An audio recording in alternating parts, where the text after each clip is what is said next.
तुमचं बाळ 6 महिन्यांचं झालं आहे का? आता अनेक मॉमच्या मनात एक प्रश्न येतो, बाळाला पहिला आहार काय द्यावा? मॉम सिरीजमध्ये तुम्हा सर्वांचं स्वागत आहे. चला जाणून घेऊया काही महत्त्वाच्या गोष्टी. नंबर 1, सुरुवातीला बघा की बाळ सपोर्टने बसू शकतं का?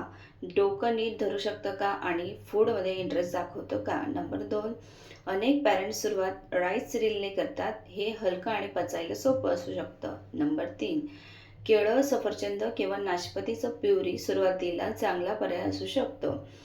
नंबर 4, गाजर, भोपळा किंवा रताळ्याची प्युरी हळूहळू इंट्रोड्यूस करू शकता.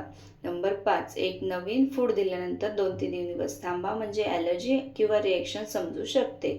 नंबर 6, बेबीच्या फूडमध्ये एक्स्ट्रा सॉल्ट किंवा शुगर घालू नका. नॅचरल टेस्टची सवय होऊ द्या. नंबर 7, सुरुवातीला फक्त 1 किंवा 2 चमचे द्या. हळूहळू क्वांटिटी वाढवा.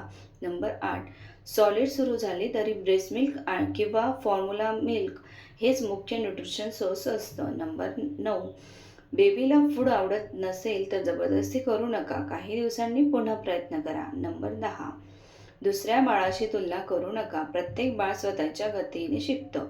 तुमच्या बाळाचा पहिला आहार कोणता होता? कमेंटमध्ये नक्की सांगा. आणि मॉम सिरीज फॉलो करा. हा व्हिडिओ आवडला असेल तर चॅनलला लाईक करा, सबस्क्राईब करा आणि कमेंट करायला विसरू नका. Happy parenting. बाय.